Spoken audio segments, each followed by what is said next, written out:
Muy buenos días, tardes y noches. Nos encontramos una vez más aquí en su programa favorito del burrito fronterizo, La Voz Incómoda, donde no tenemos miedo de decir los datos, de compartir la información y de alzar la voz. Y comenzamos esta semana del 27 de abril con unas noticias bastante sorprendentes que no podemos dejar pasar. Disculparán el lugar en donde nos encontramos, hoy no grabamos donde siempre porque estamos aquí visitando a la familia. Sin embargo, no podemos dejar de hablar de lo que en México está sucediendo, de lo que nuestro querido estado de Chihuahua está sufriendo.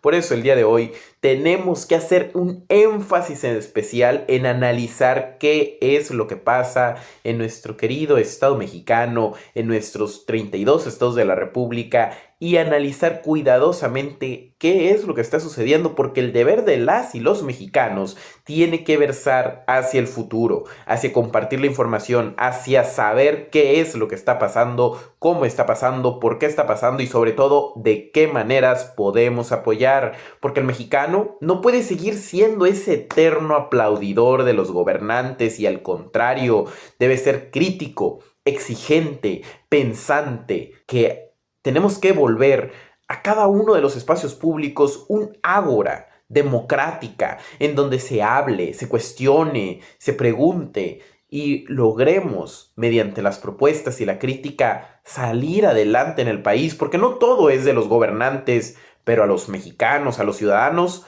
nos toca también participar, opinar y conocer. Por eso el día de hoy vamos a hablar un poquito acerca de Claudia Sheinbaum, la querida presidenta que lamentablemente ahora se contradice. Un día sí y el otro también. Se metió en la política interna de Argentina para respaldar a Cristina Fernández, una figura sentenciada por corrupción, y con eso tiró por la borda su propio discurso de no intervención. Todo lo que ha estado luchando, todo lo que ha estado peleando, hoy pierde bastante peso. Fue una toma de postura ideológica que abrió un conflicto directo con el gobierno de Javier Milei sin ningún beneficio para México. Hoy, la relación con Argentina está tensa y eso complica la repatriación de Fernando Farías, un operador clave del huachicol fiscal. Mientras el gobierno mexicano pide su deportación por uso de documentos falsos, Farías se protege con la solicitud de asilo y gana tiempo fuera del país, tiempo para negociar, tiempo para presionar y tiempo para hablar.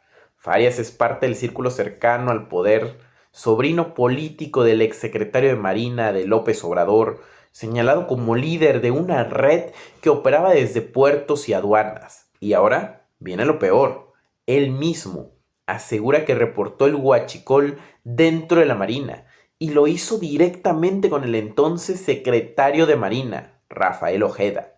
Si eso es cierto, implica una omisión por parte directa del alto mando. Implica que el titular de la Marina durante el sexenio de Andrés Manuel López Obrador tuvo información y no actuó, o peor aún, fue cómplice.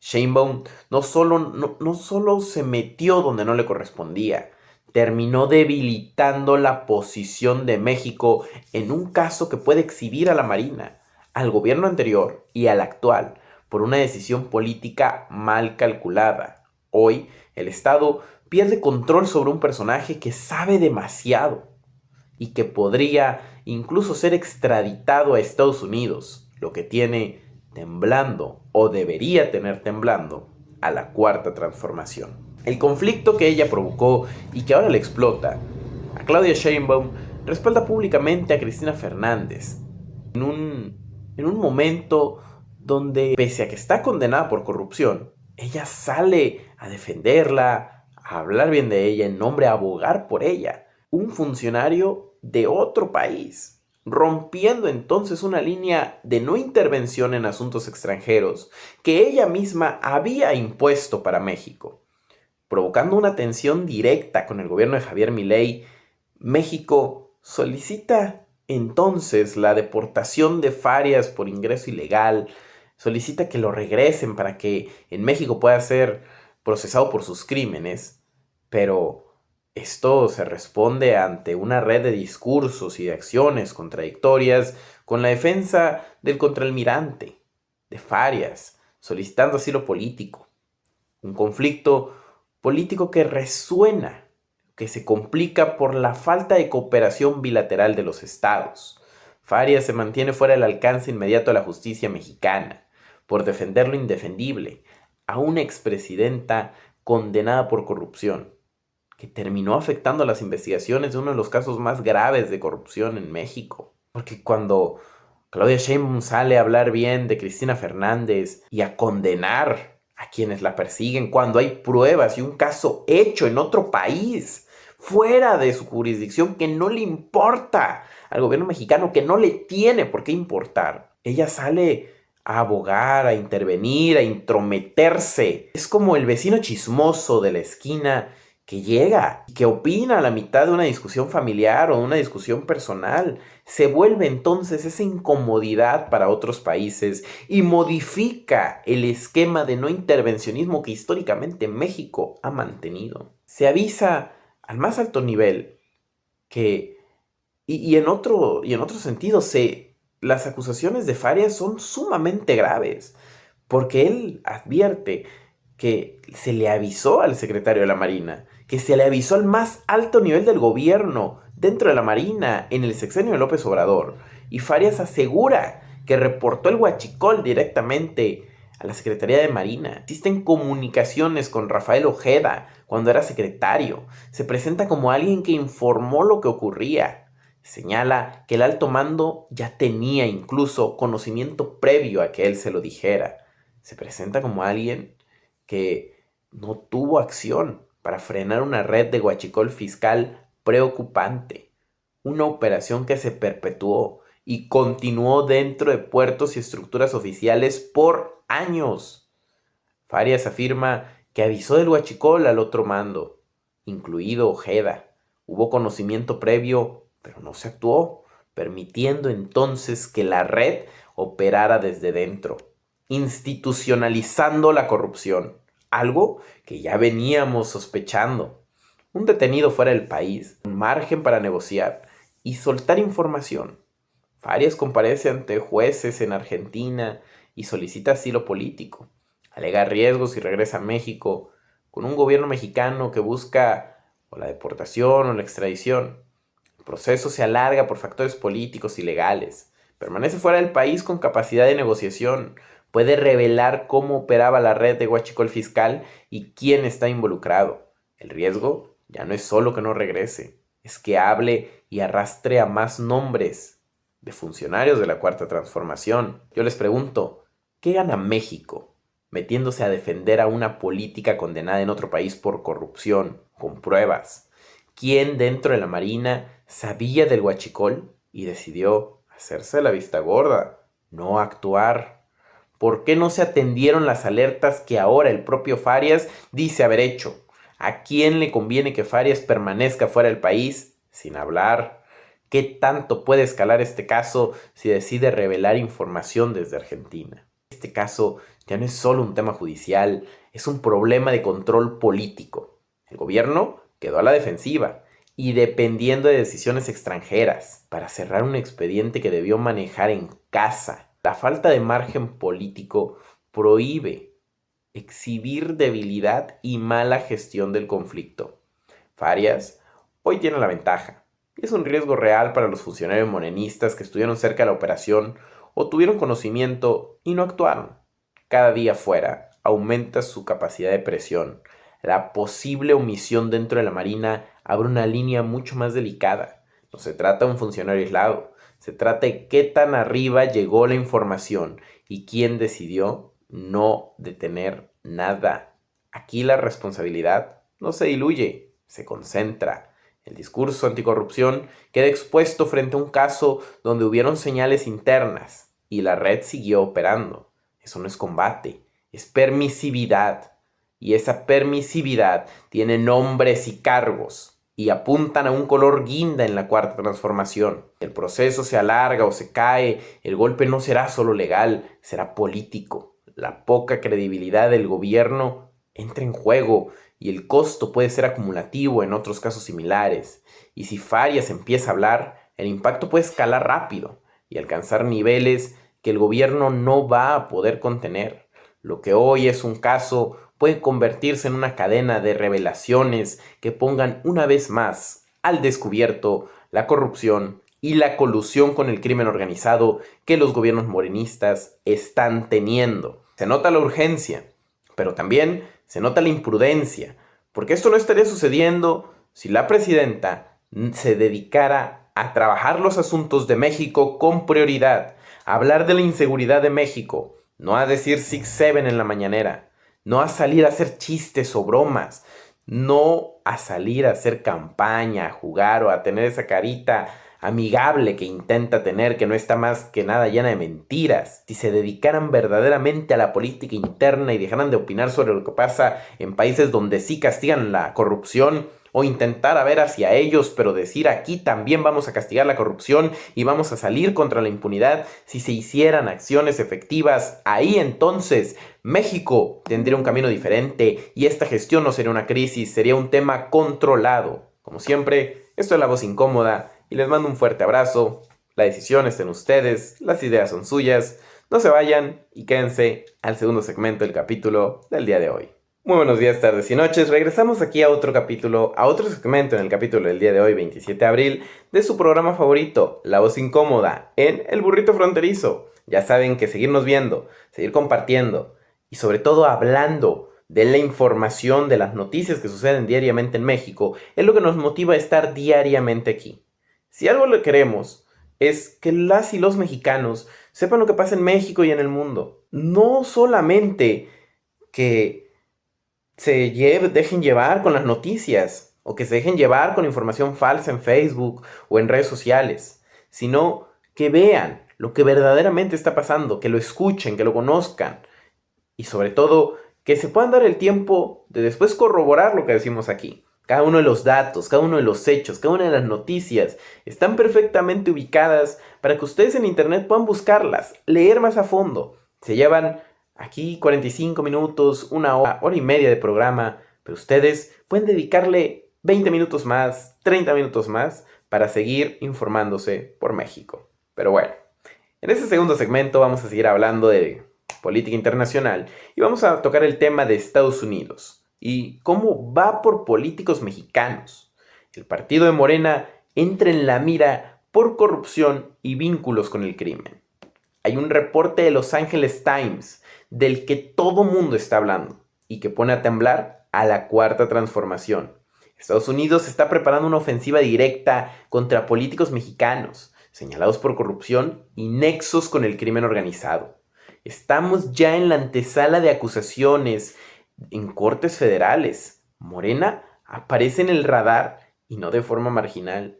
El mensaje fue lanzado desde Sinaloa por el embajador Ronald Johnson, quien advirtió que vienen acciones concretas. Ya hay señales claras. A políticos del oficialismo les han retirado visas y el caso de Rubén Rocha Moya, gobernador de Sinaloa, aparece mencionado.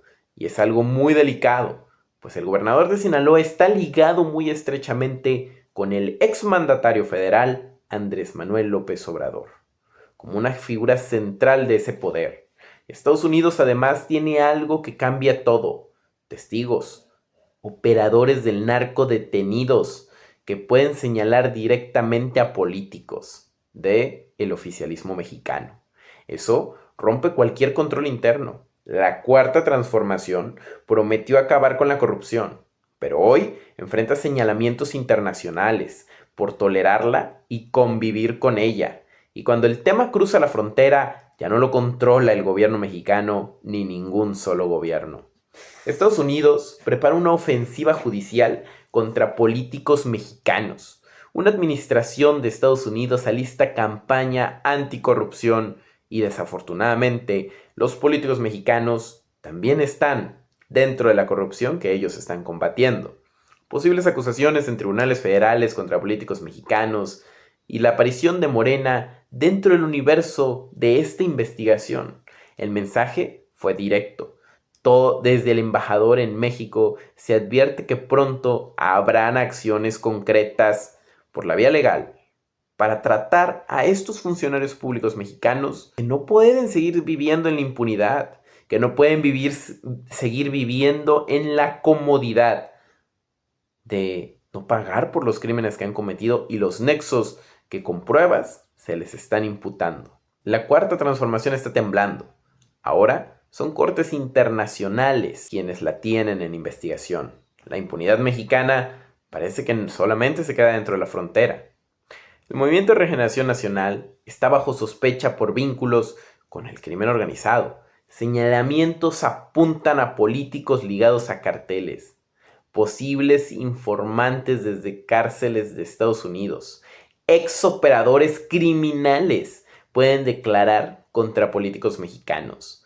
Una red de corrupción que incluye distintos niveles de gobierno. Casos como el de Sinaloa agravan esta percepción. Gobernadores y funcionarios ya han sido señalados. El Movimiento de Regeneración Nacional enfrenta señalamientos por vínculos con cárteles, con posibles testigos desde Estados Unidos que podrán implicar a políticos y evidenciar una red de corrupción en distintos niveles de gobierno. Desde visas canceladas hasta expedientes penales abiertos, Estados Unidos ya revocó visas a políticos mexicanos. La nueva fase incluye acusaciones formales. Más de 50 funcionarios del gobierno mexicano han sido afectados previamente. El Tratado México, Estados Unidos y Canadá obliga a castigar corrupción y sobornos. Inversiones dependen entonces de condiciones de legalidad. La presión impacta al comercio, a la seguridad y a la política pública. El golpe puede escalar rápido y ya está fuera de control del gobierno mexicano. Lo que nos deja con algunas cuantas preguntas. ¿Cuántos políticos de Morena están en la mira de Estados Unidos? ¿Qué pasará si se presentan acusaciones formales en cárteles federales? ¿Puede el gobierno defender a sus propios cuadros ante investigaciones externas? ¿Qué impacto tendrá esto en la relación bilateral y en el Tratado México-Estados Unidos y Canadá? Estamos frente al mayor escándalo de corrupción de este sexenio que pasó a traer a nuestro vecino del norte. La cuarta transformación quedó nuevamente expuesta, y donde más le duele, fuera de México. Lo que aquí no se investigó lo está armando Estados Unidos, con fiscales, con expedientes y posibles testigos que vienen del propio crimen organizado y con pruebas señalan a los funcionarios públicos de México. El Movimiento de Regeneración Nacional, que se vendió como distinto, hoy aparece señalado por corrupción y por complicidad con estructuras criminales. Si esto escala a acusaciones formales, el margen de maniobra de la cuarta transformación se reduce a cero. El gobernador de Sinaloa, Rubén Rocha Moya, ya es un nombre sobre la mesa, lo que deja claro que el problema no es aislado. Es la estructura del poder siendo parte de los cárteles. La sombra del López Obradorismo también alcanza, porque muchos de esos perfiles crecieron y se sostuvieron bajo el mando del expresidente. Estados Unidos no está advirtiendo, está preparando acciones, y cuando se activen no habrá discurso que alcance para contener el golpe. La cuarta transformación no solo falló en combatir la corrupción, la dejó instalarse dentro de su propio movimiento, y ahora enfrenta el escenario más peligroso, que la justicia no depende de México, sino de otro país. Y es ahí donde nos tenemos que preguntar, ¿por qué para la impunidad en México, más que el gobierno mexicano, se vuelven peligrosos las cortes internacionales? Se vuelven peligrosas las autoridades internacionales que sí sancionan la corrupción. ¿Por qué el mexicano no lucha contra la corrupción? ¿Por qué nuestras autoridades alcanzan las pruebas, conocen los elementos, obtienen las acusaciones, pero no desempeñan su cargo en estos servicios públicos contra la corrupción y al contrario, parece que la perpetúan, que la administran, que la controlan? Y entonces toda esta cantidad de situaciones que se parecen mantener a lo largo de México se vuelven cuando menos negativas, cuando más una molestia constante que prueba que México se mantiene en la duda sobre hasta dónde llega la corrupción y hasta dónde ésta se permite. No podemos entonces pensar que México, tan fácil y tan limpio, se encuentra como nos dicen. Al contrario, Estados Unidos ya está investigando, obligado por acuerdos comerciales del Tratado México, Estados Unidos y Canadá, que ya se suscribió con carácter de obligatorio. Y no podemos querer honrar este tratado y obtener los beneficios que tiene sin atender a las cargas y responsabilidades que también establece para con los mexicanos. El problema es que allá, en nuestro investiga a los funcionarios públicos mexicanos, señalados por el propio narcotráfico, señalados por los reos, por aquellos elementos inhumanos que cometieron actos criminales. Y aquí en México, con toda esta información, no se mantiene, no se investiga, no se indaga, no se prioriza. La Fiscalía General de la República no se pronuncia como que se van a sumar a la investigación y al contrario, critican, se preocupan, se molestan. Porque cuando la impunidad empieza a ser golpeada donde le duele, con las investigaciones, con los datos, con las pruebas, cuando la impunidad empieza a exhibirse a la luz del sol, ellos empiezan a taparla con la poca sombra que pueden hacer. Pero habrá que saber qué tanto podrán esconder la realidad que está sucediendo en México entre Morena y el crimen organizado hoy, que no más que las investigaciones de Estados Unidos y esperar al arbitrio internacional. Porque aparentemente aquí dentro de México no se investigó adecuadamente y no se utilizaron los elementos de convicción para determinar qué se podía y qué se podía hacer. Y de esta manera entonces no queda más que decir que buena suerte a los funcionarios públicos. Esperemos que hayan trabajado honradamente, porque los indicios, las pruebas y los elementos de convicción parecen suponer otras cosas. Esto es La Voz Incómoda. Como siempre les mando un fuerte abrazo. No se vayan porque todavía falta nuestro último segmento del día de hoy. Y como siempre, la duda está en ustedes. La voz está en nosotros. Tenemos que hablar. No podemos quedarnos callados ante estas circunstancias. Tenemos que poder decirle al gobierno, oye, no estoy y te exijo que investigues. Mando como siempre un fuerte abrazo. Y regresamos al último segmento del capítulo del día de hoy, aquí en su programa favorito del burrito fronterizo, La Voz Incómoda, donde ya saben que no tenemos miedo a hablar, no le tenemos miedo a compartir la información y sobre todo tenemos siempre la necesidad, porque se vuelve para los mexicanos que amamos al país una necesidad compartir lo que pensamos con México. Y es así que llegamos a hablar de cómo Claudia Sheinbaum ha utilizado a nivel interno dentro de México el poder para perseguir a Maru Campos y a la oposición, mientras encubre un lodazal de corrupción y crimen dentro de la Cuarta Transformación. Vamos de lleno a lo que nos interesa el día de hoy y vamos a poner un poco de contexto. Acá en nuestro querido estado de Chihuahua, durante un operativo que contó con la participación de autoridades estatales y efectivos de la Sedena, se desmanteló una narcofábrica de escala industrial y la reacción del poder fue inmediata. Claudia Sheinbaum y la Cuarta Transformación no salieron a explicar cómo pudo operar durante meses una instalación así sin intervención federal. Salieron a atacar a Maru Campos, gobernadora constitucional de Chihuahua, solo por ser de oposición. Y hay quienes aseguran, porque con ese operativo se afectaron intereses de la cúpula en el poder.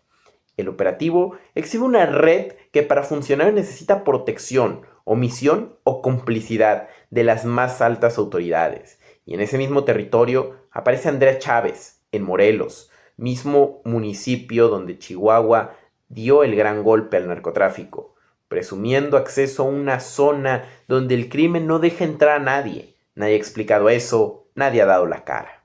Mientras tanto, Sheinbaum ignora casos que sí son muy graves dentro de su propio bloque. Rubén Rocha Moya arrastra señalamientos por vínculos con el crimen. Marina del Pilar carga dudas sobre temas de dinero y relaciones. De ellos la señora no habla, mientras pone en el banquillo a Maru Campos, cuyo único delito es no ser parte de la Cuarta Transformación.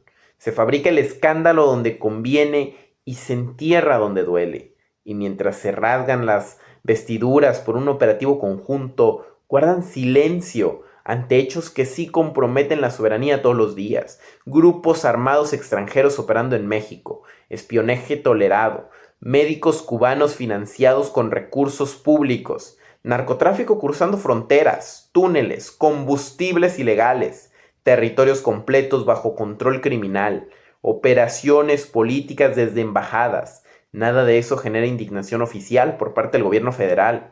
Pero cuando se golpea al narco de verdad, entonces sí aparece el discurso de soberanía, ese doble estándar, esa desfachatez, esa manera tan, ¿cómo decirlo?, esa hipócrita de actuar. Se vuelve evidente en redes. El tiro les salió mal. La conversación se les volteó. Se generó una ola de apoyo a Maru Campos que creció rápido y dejó expuesto el desgaste del oficialismo y la nula credibilidad que tiene la Cuarta Transformación. Una narcofábrica expuesta y la reacción del poder, que tenemos que analizar. Se desmantela una instalación industrial para producción de droga en México, que operó gracias a corrupción. ¿Cómo el gobierno federal no sabía que esto estaba sucediendo, que esto estaba pasando? Una fábrica tan grande, uno de los narcolaboratorios más grandes descubiertos en México en la historia, y el gobierno federal no tenía ni idea, ni operativos abiertos, ni intenciones de clausurarlo, con una infraestructura de gran escala operando durante meses. La participación de inteligencia extranjera en el operativo. Autoridades federales no detectaron o no actuaron, no quisieron actuar. Una reacción política que se enfoca en atacar a la oposición. Se evita explicar responsabilidades reales. Se desmantela una narcofábrica y la reacción del poder fue atacar a la oposición en lugar de explicar responsabilidades, evidenciando que lo que más molestó fue el éxito del operativo contra el narcotráfico. Un territorio controlado y con un silencio oficial estructurado. Una zona dominada por el crimen organizado sin un acceso libre, pero con la presencia previa de Andrea Chávez en el lugar. ¿Por qué Andrea podía pasar como si nada y caminar como si no estuviera sucediendo nada en el lugar? Como si fuera la tiendita de la esquina, como si fuera el Starbucks más cercano, pero no. Ahí salen señalamientos sobre posibles vínculos no aclarados, una falta total de explicación pública, un doble discurso desde el poder, ninguna investigación visible. En una zona controlada por el crimen, donde nadie entra sin permiso, la presencia de Andrea Chávez y los señalamientos sin aclarar exhiben silencio oficial, un doble discurso y falta total de investigación. Y es que se vuelve preocupante. ¿Cómo es que aquella que rompe las leyes electorales, que ya demostró no tener ningún respeto por las sanciones del Instituto de Elecciones del Estado de Chihuahua, sale como si nada, a caminar por las calles, a hablar con las personas, a grabar videos, a tomar fotografías en una zona controlada por el narcotráfico? ¿Cómo puede ser que las personas de a pie, las personas comunes, las y los mexicanos del día a día, no puedan caminar por sus calles libremente? Pero Andrea Chávez puede visitar los lugares, puede estar en las zonas, puede caminar por donde quiera y hacer lo que quiera en esta campaña anticipada que está llevando diariamente, porque el Instituto de Elecciones del Estado ya en varios momentos estableció que sí hay una violación flagrante a la ley. Sin embargo, esto termina resultando en situaciones extraordinarias, por decirlo de la mejor manera, que nos hacen voltear a ver a los 50 funcionarios públicos del gobierno mexicano que están siendo investigados por Estados Unidos, de los que hablábamos hace rato.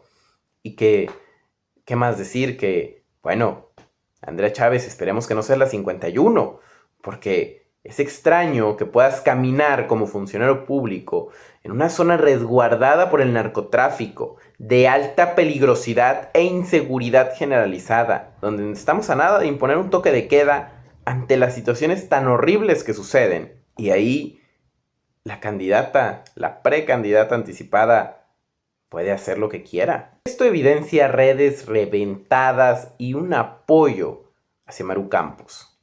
Porque ante las acusaciones de la presidenta, ante las acusaciones del gobierno federal que no dejan de atacar a la gobernadora Maru Campos solamente por haber desempeñado con éxito un operativo conjunto con las Fuerzas Armadas, con el Ejército Mexicano, para desmantelar un narcolaboratorio, y no dejan de atacar, de golpear a estas acciones, es que se muestra una tendencia en redes sociales respaldando a la gobernadora. Mensajes de apoyo crecen frente al ataque político, un contraste con desgaste de figuras de la Cuarta Transformación, que genera conversación digital fuera de control del gobierno.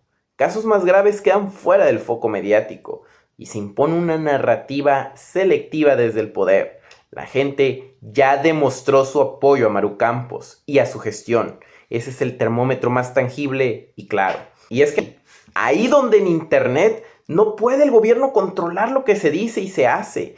Ahí donde tienen miedo de que la gente exprese sus opiniones y verdaderamente diga lo que piensa, porque eso es miedo de externar las opiniones. Ahí el apoyo a Maru Campos, ahí el apoyo a su gestión es diario. Está en comentarios, está en likes, está en compartidos, está en redes existiendo de manera digital, porque hoy las redes sociales juegan un papel importantísimo. Y la cantidad de personas que salieron en Chihuahua a decir: no te metas con la gobernadora porque sabemos que hizo un buen trabajo, porque desempeñó un operativo exitoso, y al contrario están preguntando por qué el gobierno federal no lo hizo antes, por qué el gobierno federal no está recreando estos operativos en otros estados de la República, por qué al gobierno federal le importa más el tema del narcolaboratorio para atacar a la oposición que para atacar al crimen organizado. 1,000 millones de pesos fue la cantidad económica aproximada que significó este golpe económico para los grupos narcotraficantes, por la producción, por los gastos y por todo lo que implica desmantelar un laboratorio, que no es cosa sencilla. Pero el gobierno federal no sale a hablar de esto, sale solamente a criticar a la gobernadora por no ser de la Cuarta Transformación. Y ahí vienen algunas preguntas que no podemos dejar de hacernos. ¿Por qué se ataca a quien desmantela un narcolaboratorio y no a quienes permitieron que operara? ¿Qué hacía Andrea Chávez en una zona controlada por el crimen? ¿Por qué no hay presión sobre Rocha Moya o Marina del Pilar? ¿Quién decide qué escándalos se amplifican y cuáles se esconden? ¿Se está manipulando acaso la conversación política desde el poder? Sheinbaum intentó usar el poder para proteger a los suyos y golpear a quien le estorba. El caso Chihuahua dejó claro que cuando aparece un problema real, la respuesta no es enfrentarlo, es desviar la atención. Se ataca a Maru Campos porque es oposición, mientras los casos que realmente comprometen a la Cuarta Transformación se esconden o se diluyen. Rubén Rocha Moya sigue ahí pese a los señalamientos. Marina del Pilar no ha aclarado nada. Andrea Chávez aparece en territorios controlados por el crimen organizado y no pasa nada. Ese es el estándar del gobierno, y el discurso de soberanía termina siendo selectivo. Se ignoran violaciones reales todos los días y se usa el argumento solo cuando conviene políticamente. Eso confirma que no hay una defensa del Estado, y se quedó evidenciado en redes sociales. El país ya no compra el discurso e identifica el doble juego de la Cuarta Transformación. La gente sabe perfectamente que el oficialismo usa el poder para controlar la conversación y no para impartir justicia. Claudia Sheinbaum no está enfrentando la crisis, está protegiendo a los suyos y usando el poder contra la oposición. Eso es más grave que cualquier discurso, porque muestra que el problema no es solo el crimen, es un gobierno que decide a quién encubrir y a quién perseguir. Esto convierte al Estado entonces en parte del problema. Se utiliza a las instituciones para golpear adversarios mientras tolera la corrupción y el narcotráfico, porque la existencia y la operatividad de meses de este narcolaboratorio que Maru Campos logró frenar, significa que por meses el gobierno federal debía saber lo que está sucediendo porque tiene la responsabilidad y la carga de saberlo. Y si no lo sabía, ya estaba incumpliendo con su deber, con sus obligaciones y sus responsabilidades, porque se demostró que no era imposible, no era algo del otro mundo, no era algo extraordinario luchar contra el narcotráfico, solamente se tenía que demostrar la intención real, de facto, de hecho, para hacerlo. Sin embargo, parece ser que importa más el discurso político que la inseguridad que se sufre diariamente en México. Y de esta manera terminamos el día de hoy, haciéndonos pensar sobre qué otras cosas el gobierno federal no está haciendo. ¿Qué otras cosas vamos a tener que esperar que las entidades federativas tomen la punta de lanza y la iniciativa para lanzarse a luchar contra la delincuencia? Porque el gobierno federal no deja de encubrir, no deja de permitir y no deja de mantener estas operatividades. Esto es La Voz Incómoda. Les mando un fuerte abrazo y una excelente semana. Tengan una excelente tarde.